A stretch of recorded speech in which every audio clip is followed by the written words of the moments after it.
And the reasons are not far-fetched. We are trying to consolidate, find out what happened, so that we will not speculate, and we will be precise and compress our response.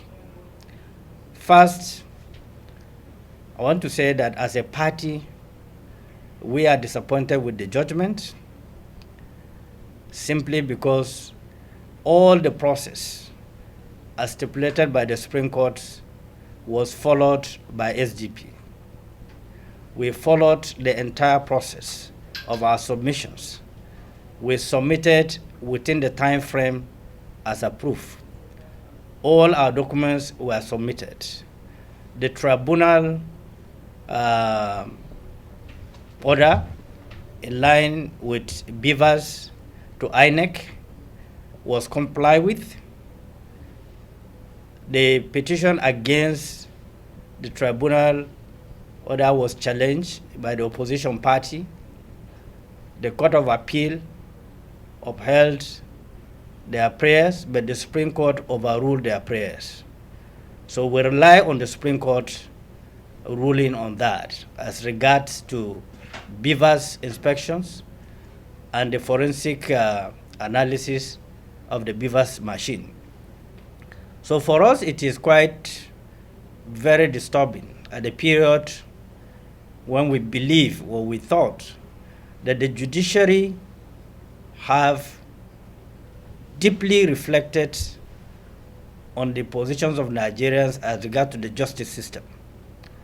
We equally thought that after the last Supreme Court judgments as regards to the last presidential election, a very strong pronouncement made by the Supreme Court, we thought the judges are really working to redeem the image of the judiciary. That was our conviction. And that is why throughout the sitting of the tribunal, as a party, we did not issue any statement, despite so many allegations based on social media reporting. We decided to keep quiet to respect the dignity of the tribunal. And we did that in good faith, in consonance with our principle to respect the institutions that have been established by law. But disappointingly, the hearing of the notice of the judgment was in public domain on the social media commencing from 24th May 2024, while the official notice from the secretary to the tribunal was issued and served on the 26th of May 2024. Secondly, the chairman commenced reading of the judgment at exactly 9:18 a.m. on the 27th, while barely 30 minutes after, the social media already carried out the news. Of the petition as dismissed, stating reasons contained in the judgment. At the time, it was still at the ruling of the preliminary objection. The pre-hearing stage, different media houses had it on social media. Muri Ajaka petition dismissed by the tribunal by 10 a.m. Sahara reporters published the judgment on the 27th May at 10 a.m.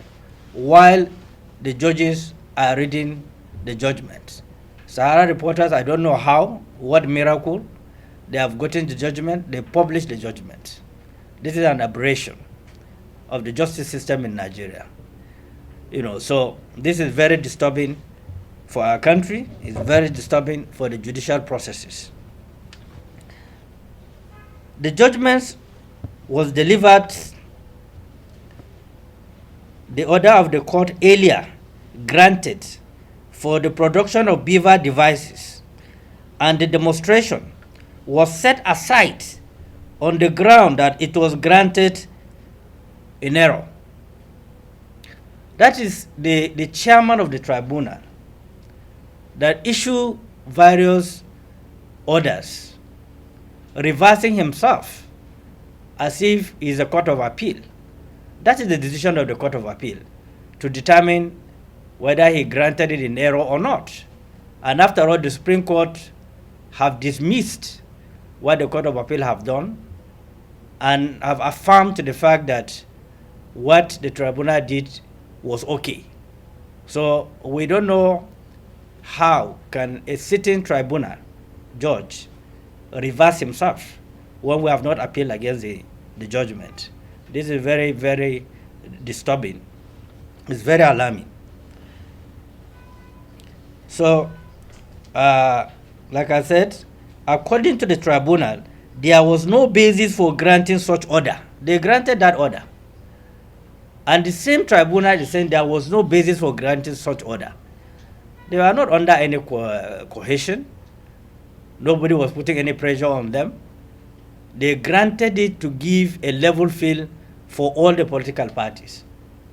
And we, SDP, and other parties were in INEC to inspect the beavers based on the tribunal order.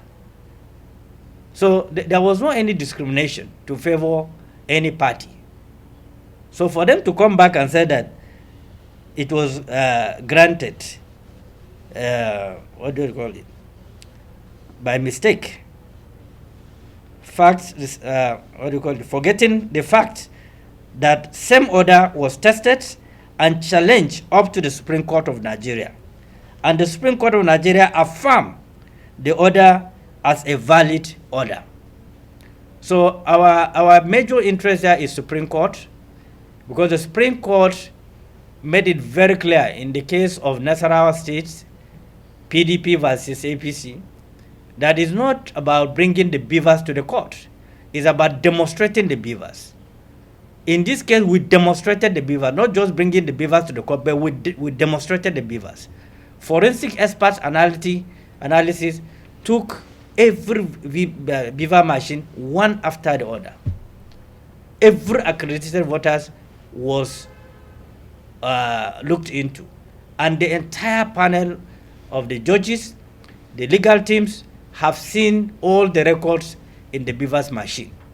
We have done all that. We comply with the Supreme Court judgment that culminated into the last presidential election. So I don't know why we got it wrong, but the judgment did not mention exactly where we got it wrong. Rather, they blame themselves for the order they have given. And SDP became a victim of what they don't know. There's no justification for SDP to be a victim of something that they are not part and parcel of. We thought that judiciary is an independent arm of government that have the liberty, have the right to determine the merit or the merit of the case that have been submitted before them. But like I've said, we need to air our views. We are appealing against it. We are going up to the Supreme Court because we want to follow the judgment of the Supreme Court, because we are sure we have complied with the judgment of the Supreme Court. So we are not giving up. We cannot be intimidated by whatever means or ways. Simply put, people need to rub their way to success. We have the capacity to checkmate such kind of thing. And I'm happy the public opinion that was published went against that judgment overwhelmingly. 80% of the public judgment opinion was against that judgment. There's no way 3 local government can wipe away 9 local government. It has never happened in the history of Nigeria. Anything is possible in Nigeria. And these are the possibilities that we have seen. None of the other parties brought any other report to contradict both the inspection report and by the forensic expert. None of them contradicted what the forensic expert have presented before the judge. The judgment was published by Sahara Reporters at 10 a.m. while the tribunal was still reading the judgment. Finally, same goes to the Court of Appeal. The Court of Appeal, in the course of tribunal proceedings, before which Supreme Court later reversed and confirmed the order of the tribunal. So we are appealing to the Court of Appeal. The judgment, we believe, was done in bad faith. We want to see what the Court of Appeal will do. The President of the Court of Appeal constituted the tribunal, and this is the verdict of it. And we are appealing this judgment before the Court of Appeal. And the quality of the judgments is left for Nigeria to judge and seek a way out of this rascality. But we also want to put on notice that SDP will not let go. We are appealing to the NBA, Nigerian Bar Association. We are appealing to NJC to look into the behavior of some of the judges so that they will not undermine our country, they will not undermine our judicial system. Part of the crisis Nigeria is having today is because of injustice. Some of the judges need to know that they don't own Nigeria. We are all co-owners of Nigeria. If you pass a judgment that will undermine the stability of the nation, history will record you. And you should remember, you also have a family. You will be asked questions on your behavior in office, the kind of justice you have delivered for the nation. Now, the other area of concern to us, which is of major significance as a development in the country today, we as a party, we have assessed the 1 year of Bola Ahmed Tinubu in office. And it is a consensus of Nigerian opinion, almost 90% of the opinion of Nigerians, that the economy is doing very, very badly, which means that the presidency needs to go back to the drawing board and find a way to create an inviting environment and a prosperous economy. The labor union demands are valid, they are necessary, and we are standing by the labor union. When the president removed the fuel subsidy, they should have anticipated how difficult the situation will be for Nigerians.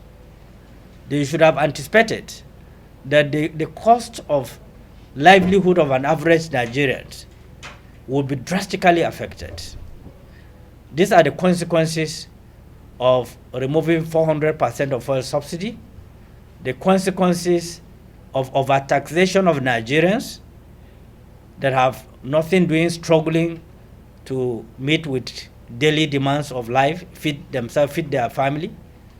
You cannot have it all. The policy must have human face. We know that we are coming to this. And there's no way you can fault the labor union for fighting for their comrades, fighting for other Nigerians. When we all go to the same market, we go to the same hospital, our children go to school. These are direct impact on the citizen, direct, not indirect. Now, if you are paying somebody 30,000 or 40,000 or assuming 60,000, what is the cost of the bag of rice in the market today? It's over 80,000. Virtually all the foodstuff have skyrocketed. Virtually everything, including ingredients for family to cook. They cannot afford it. So what do you expect them to do? To go into crime? And you are trying to stop corruption?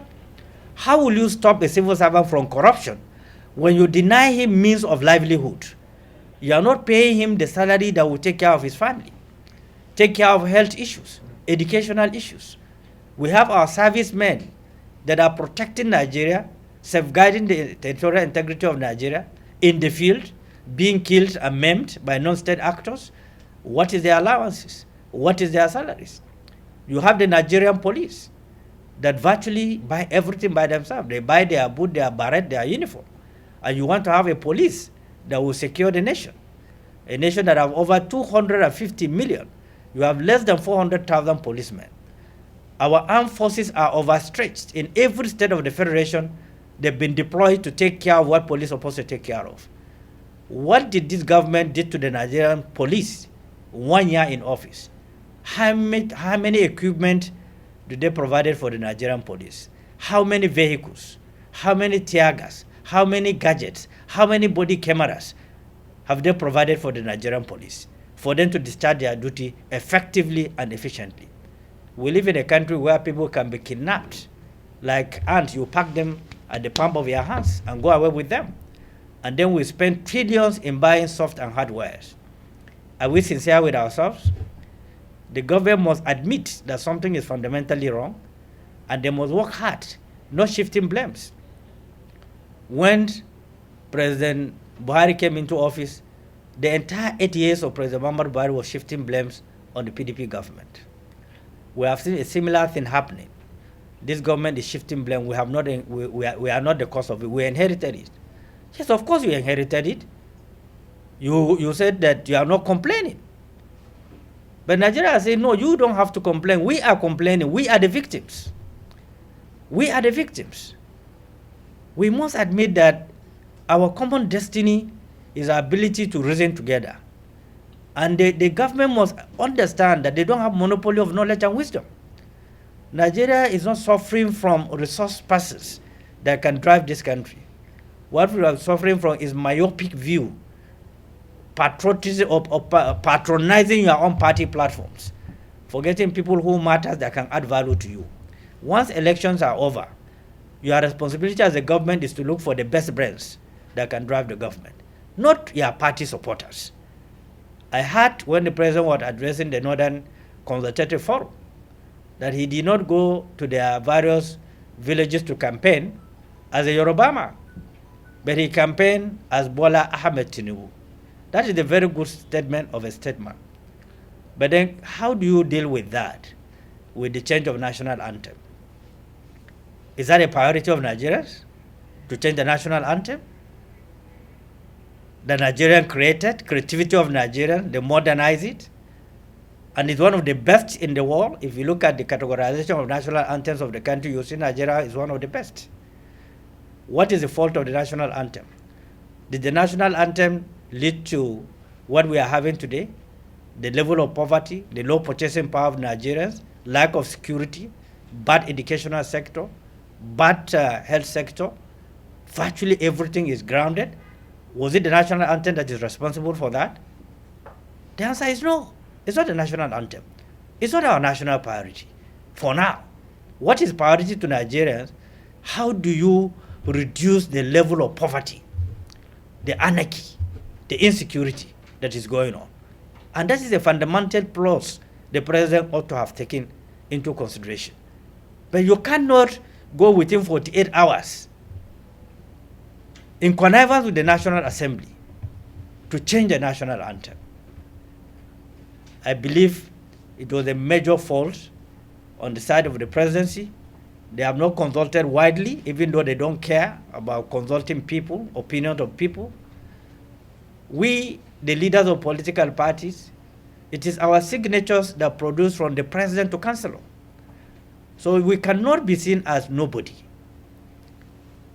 It is our signatures that produce from president to councillor in Nigeria. That is the process. So we are stakeholders. Whether anybody likes it or not, we are stakeholders. We have value to add, and we've been adding value. When we make observation, we also provide solution. We don't just criticize for the sake of criticism. The country belongs to all of us. We will never be part of pulling down the roof. I always repeat this. But the government are free to use their hand to pull down the roof. It is their own roof. What we are doing is to protect the government, protect the system, protect the vulnerable citizens. And the situation is going right now. So we totally disagree with the way and the manner they are going about this. If the president have not removed 400% subsidy, this situation, this labor strike, perhaps wouldn't have happened. It would have happened in a different way. When you go to the market, for instance, those people that are selling fresh drinks, they can no longer afford it because they cannot buy electricity bill. They can't pay for it. So look at how we have gone down within a short period of 1 year. Things are in reverse. They don't want to hear, they don't want to listen, but that is the truth. Posterity will not be kind to us if we refuse to acknowledge that things are not good. On the economic side, they are doing very, very woefully. And we have said this publicly. But officially, we are mentioning, we are in tandem with majority of Nigerians in all the media stations, all analysts, have said it clearly that the economy is performing very badly. Don't forget the fact that this government carried out foreign trips with public funds. They make pronouncements, the spokesman of the government make pronouncements of the benefit of those foreign trips. We are yet to see one. But how many companies have packed out of Nigeria after those foreign trips? How many? We have the statistics that are packed out of Nigeria. So we disagree with that. The electricity tariff, which the president have shown some sort of remorse and directed the tariff to be reduced, there was no compliance. The Electricity Regulatory Agency are still charging Nigerians very, very viciously. The president must look into that and must ensure that those tariffs were reversed, as he mentioned. They are not complying. That shows how lawless the system is. That shows how lawless the institutions of government are. When a president issues a statement, you must comply with it, whether it pleases you or not. After all, how many times did we privatize the energy sector? Those who bought it promised to bring funds and inject into the sector. How much have they brought? At the end of the day, they source the money locally through our local banks, and yet we are paying for it. How callous can we be to our citizens? We shouldn't take the patience of Nigerians for granted. Now, if you look at the survey that was conducted in the entire media houses, the cost of foodstuff, how it skyrocketed. Nobody is happy about it. I'm sure the president is not happy. He mentioned it himself, he's not happy about it. But what can you do? I am a farmer.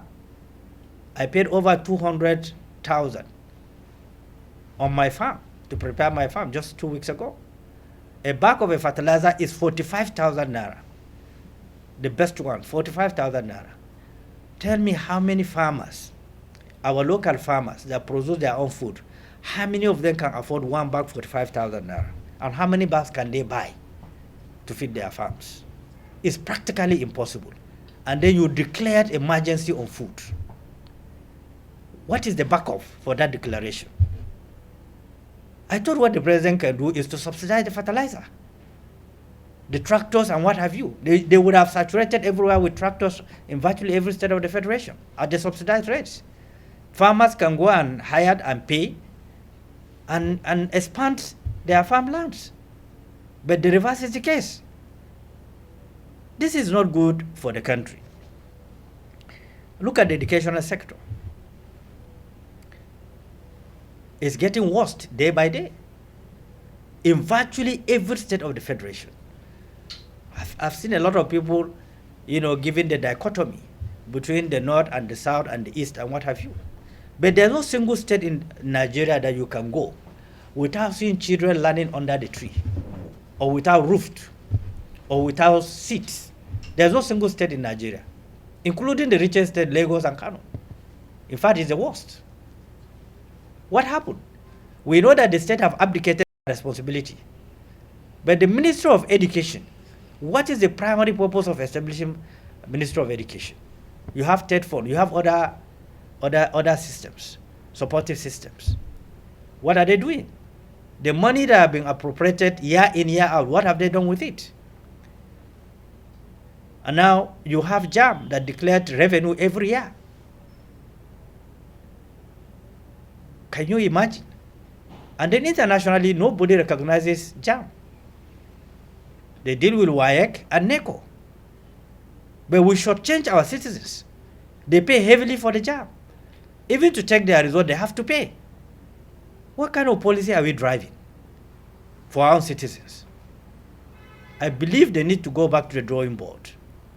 Our educational system architecture needs to be changed, needs to be reviewed. We need to look inward to help our citizens have access to basic education. The agricultural sector, I have mentioned, we challenge the entire system, ministry by ministry. Let them mention what they have achieved 1 year in office. Every ministry you can call. Let them come out and tell us this is what they achieved 1 year in office. I believe this is the best way to assess the performance of the government. President Bola Ahmed Tinubu said that ministers will be assessed in every 6 months to know their performance. This is 1 year in office. What is the assessment of the Minister of Education? What have they impacted 1 year in office? The journalists need to ask that question. The government needs to be open and transparent. The ministers need to be transparent. They are not serving themselves. They are serving Nigerians. Nigerians need to know. You have 1 year budget. What have you done? What did you do to transform the educational system in 1 year? How many schools have you reformed? Federal schools. If you say, okay, most of the schools are under states, the federal ones, federal universities, how many have you equipped to international standard? How many universities? Now, if you look at what the government mentioned or some of the achievements 1 year in office of, and then, what do you call it, uninterrupted democracy. You know, all over the world, we all agree, deepening democracy refers to the process of further strengthening and expanding democratic principles and practice within a society. It involves empowering citizens to participate in decision-making processes, promoting transparency, accountability, and ensuring the protections of human rights and equality. There are several ways to deepen democracy. It involves fostering a culture of active citizenship where individuals are encouraged and empowered to participate in political processes and the civil society organization. This can be achieved through initiatives such as civil education, community outreach program, etc. I don't know if we have achieved that or 1% of it. If you look at it, our infrastructural developments have gone from bad to worse. I mentioned the health sector.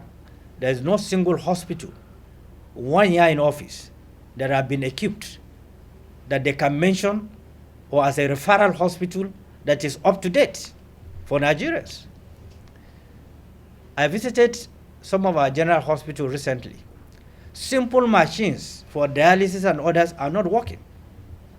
You have to go to the private laboratories and you pay very, very heavily for it.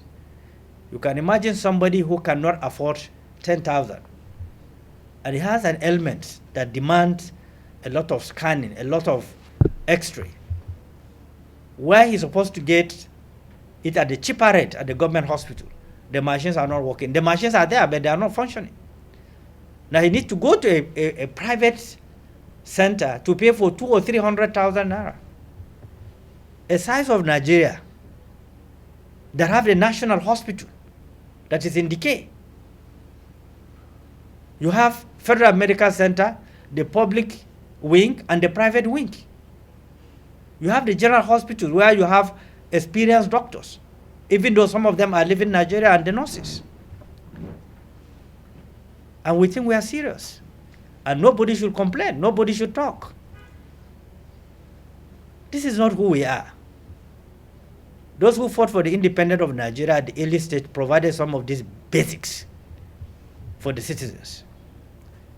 Nigeria is well endowed. We are a very rich country. No justification for the citizens to go through what they are going through today. And I believe President Bola Ahmed Tinubu is one of a rare privileged Nigerians at his age to be a president of Nigeria. What is of utmost importance to him is to leave a legacy behind. When an elderly person becomes the president of a nation, it means that he's not looking for a house, he's not looking for a car, he's not looking for anything fancy. What he's looking forward to is to leave a legacy for the nation. The citizen can be proud of, the citizen can make reference to. May God bless late Umar Yaradua. How many years in office? People make reference to some of the very strong decisions he has taken to overhaul the system. Where are we today? Virtually all those policies have been reversed. Look at them one after the other. He brought in policies that have reconciled the country. People developed that patriotism that Nigeria is working. So if this democracy system of democracy, presidential system of democracy is not good for the nation, we have to develop the one that can fit our peculiarities. We cannot keep on going on copy and paste system of government. We cannot survive it. The nation cannot survive it. The governors have abdicated their responsibility. Because if the governors are working, some of this insecurity would have been napped at the state level. I was a chief of staff. I'm not a novice to how government is being run. I know how coordinating it is. But you have governors that nobody can call them from the villages. Nobody will have access to even a commissioner. Not to talk of a councillor, who feels he's a councillor, people from his community cannot call him, he's a big man. It's a bad system that we are running, which is not healthy for the country. Extremely very expensive. And then you remove the fuel subsidy, you say you save trillions, and you are distributing trillions to the states. There's no single changes. I must commend the president for fighting to liberate the local government autonomy, which is a very good thing to do. We must fight it all through to liberate our third tier of government. It's dead. The governors have suffocated it. So it was a good decision the Attorney General of the Federation have done. It's one of the achievements I can mention they are working on. If we can liberate the local government system, it will go a long way in reducing this level of poverty and rascality that is going on in the system. According to the Dr. Akinwumi Adesina, look at what he said. According to the sector operators, the cost of exporting 1,000 tons of cargo in Nigeria is $35,000 compared to $4,000 in Ghana, $4,000 in Ghana. Today, the leading ports for West Africa are Cote d'Ivoire, Ghana, Togo, Benin Republic. And all these countries have modernized their port management system, leaving Nigeria far behind. This is the president of African Development Bank. And that is the truth. If you are an importer, you know what you go through in our ports. What's the justification? Why are we shortchanging our citizens? What moral reason do we have to defend that? I think the president must look into this. If the president wants to leave a modernized system, a modern Nigeria, this thing needs to be reviewed. The era of few people forming a cartel to hold Nigeria hostage should be a history. Nigeria is being held hostage. The president is very eloquent. I've listened to him. I've listened to his presentation. I don't want to believe that he's not aware. Because virtually in all his presentation, he sounds current about what is going on. So what's the problem? Is it lack of will to implement? Or is it being submissive to Western demand that compromises Nigerian citizens? At our level of independence, our level of resources, we are paying lip service to foreign interests, compromising local interest.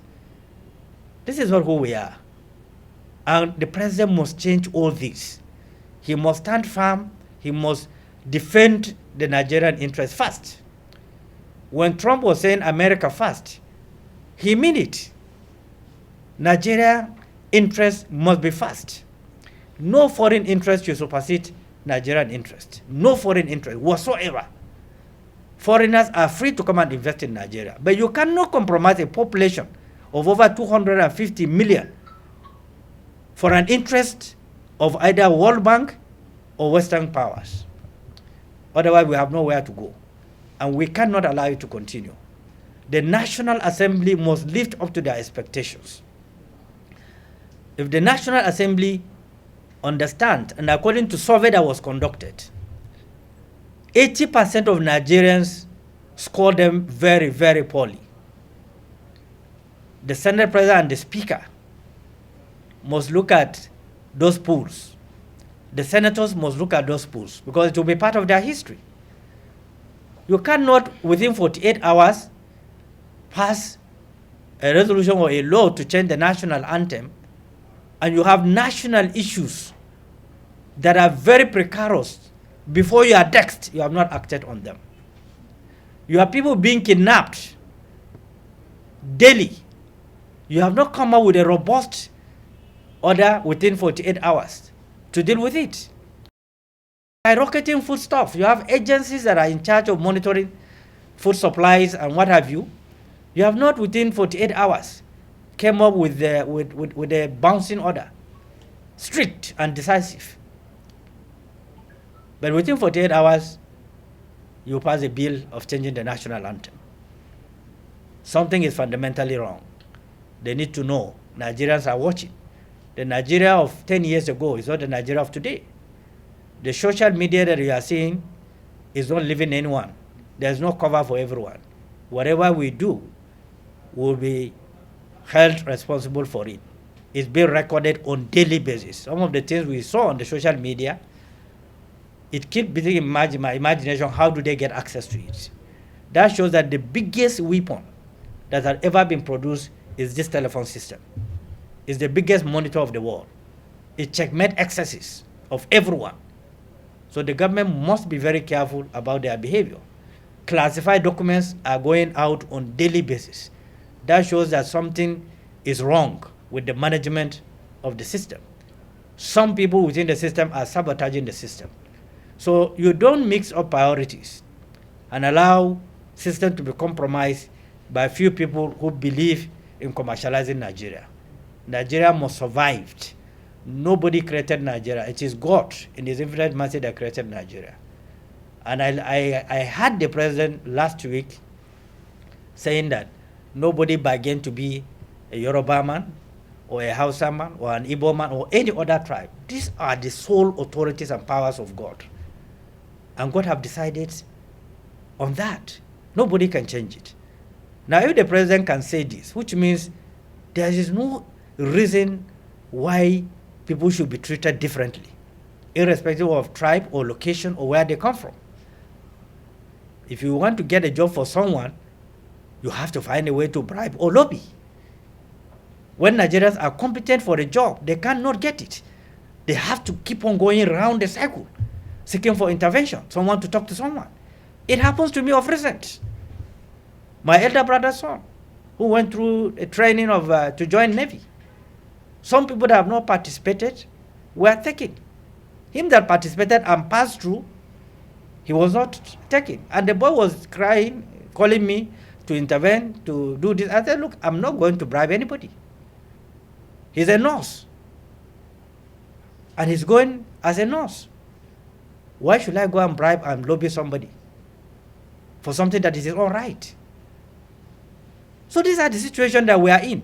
The more we deceive ourselves, the more we'll go into deeper problems. It's not good for the country.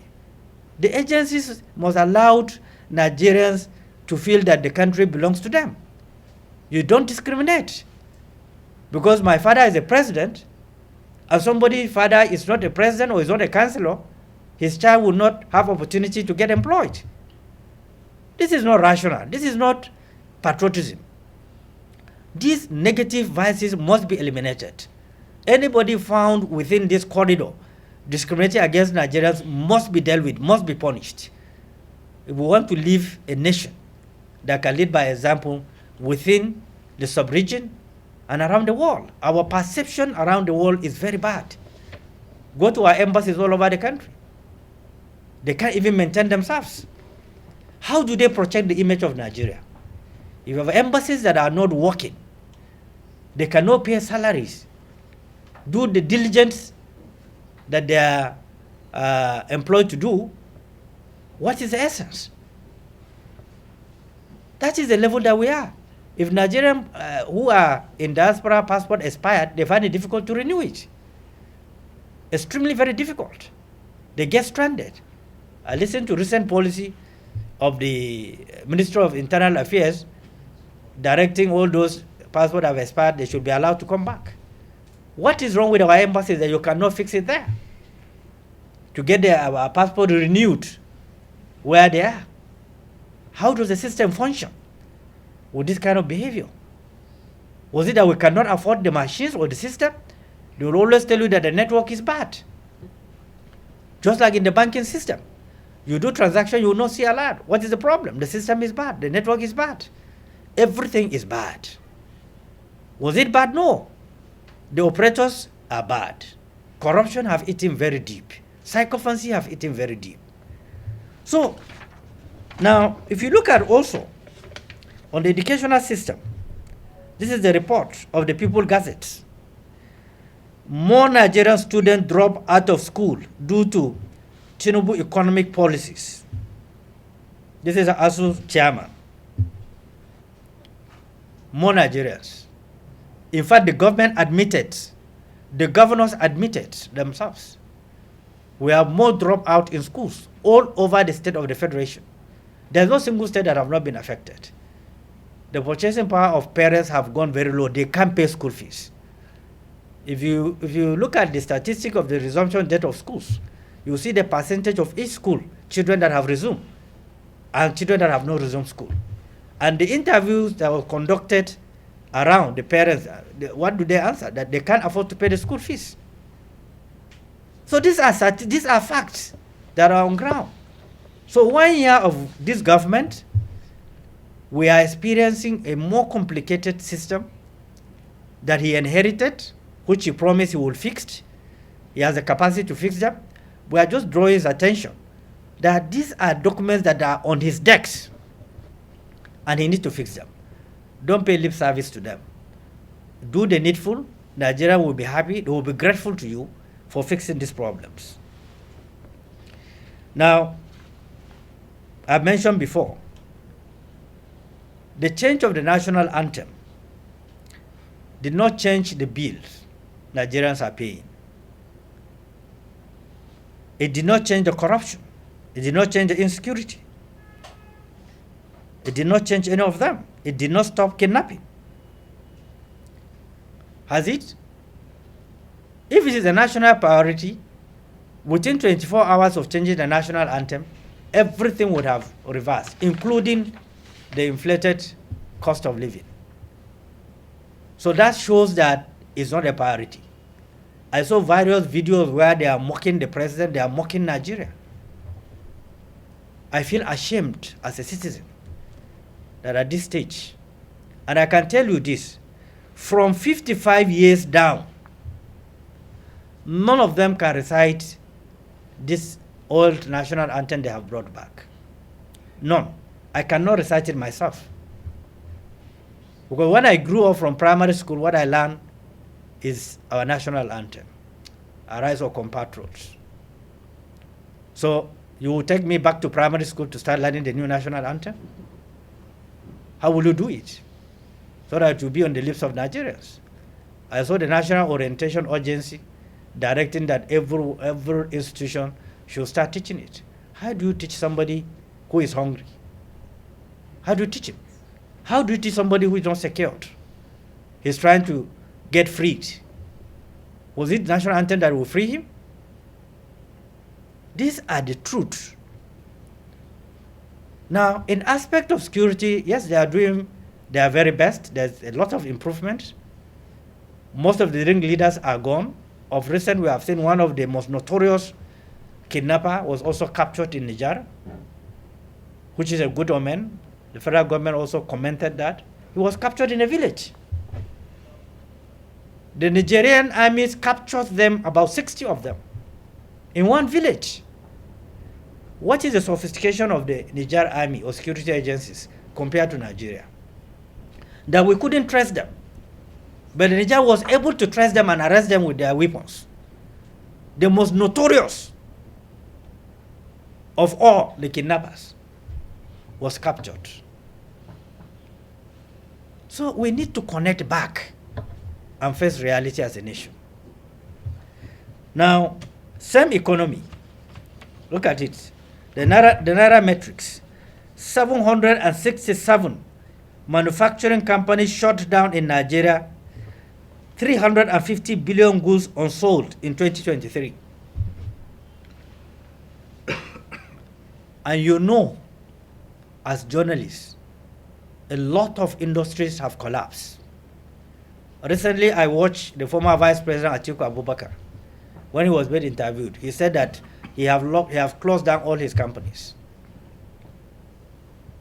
He's one of those you can say have a lot of investment in Nigeria. But he said he has closed them down.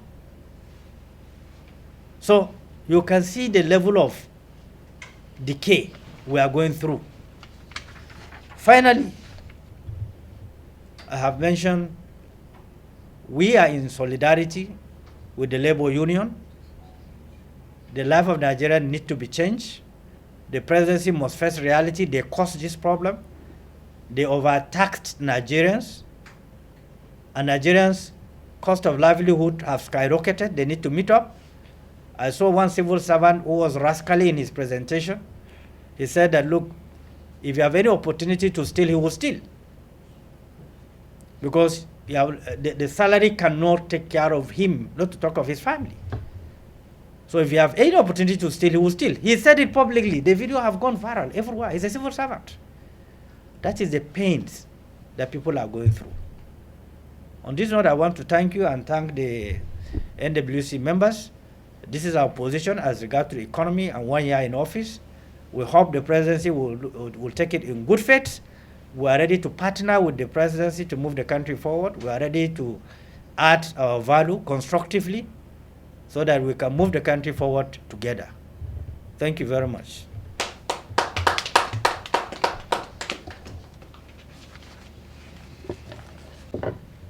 The tribunal judgment and the position of the party. Yes, we said we'll go up to the Supreme Court. Because the Supreme Court, like I have mentioned, that talked about beaver system. If you look at the case of Nasarawa PDP versus APC, the Supreme Court says that it's not enough to produce the beavers, but the beavers must be operated. The accreditation, all those things must be seen in the system. It's not just to come and dump them. We comply with that. We went to INEC. INEC gave us access to all the beavers with forensic experts. We took the entire statistics, all the figures in the beaver system. We took it, we recorded it, the judges also have it. So if it is a Supreme Court order and we comply with it, we would love to see what the Supreme Court will do about it. Whether they will reverse what they have, the judgment they have passed before, or they will stand by it. If the Supreme Court will stand by it, then we are automatically going to get our seat. But if the Supreme Court will reverse it, they will reverse their own judgment, then I'm sorry for Nigeria. That is where our hope is. We are waiting to see when we get to the Supreme Court. And even the Court of Appeal that is aware of the Supreme Court judgment, we want to see what the Court of Appeal will do. But don't forget the fact that some of the Supreme Court judges in their validatory section, they have taken the justice system to the dustbin. We did not take it. It's left for the judicial system to purge themselves and make sure they have the right judges in the right place to deal with the right case. On the issue of merger, it's not on our table. It's not yet time. But you know, mergers are very complicated, especially such merger like APC merger. We have seen where it has led the country into. Nobody is rushing into any merger. Merger will not solve the problem. What will solve the problem is the sincerity of the leaders willing to come together and solve the problem. I could remember vividly, I was in the committee that was tasked with the responsibility of changing the name of PDP before, when I was in PDP. And virtually all the submissions agreed that the PDP name should be changed. I stood among those high-profile Nigerians. I told them, no, the problem is not the name. The problem is the actors. Because name doesn't breed. It's the actors, the characters that are running the party that matters.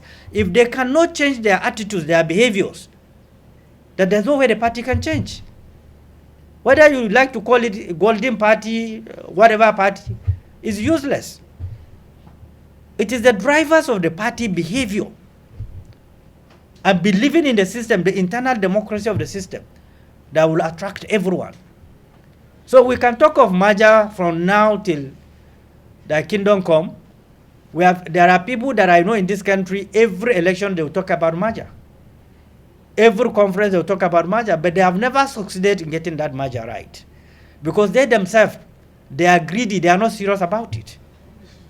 So what matters is get a party that is willing to adjust, to allow internal democracy to prevail, give everybody a free space to exercise his rights, his franchise, to contest.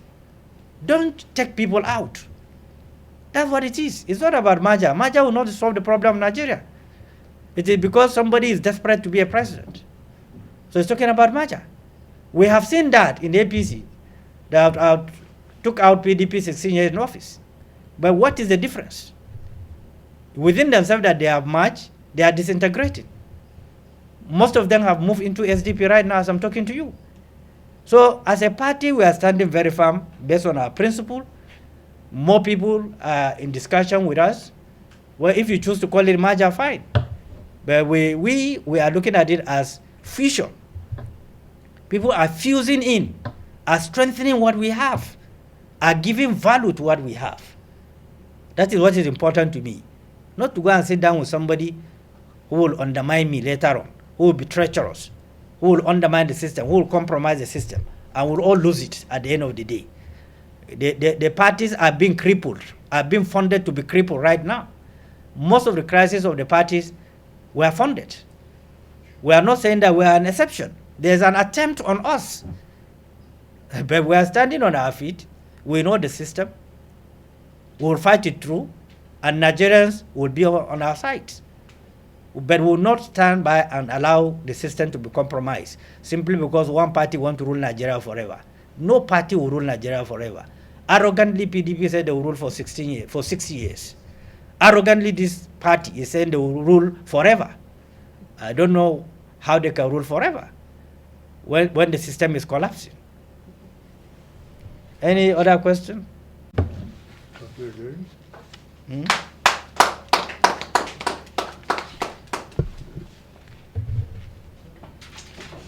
Thank you, our friends.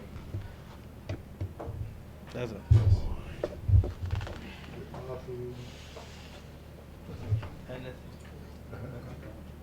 Picture.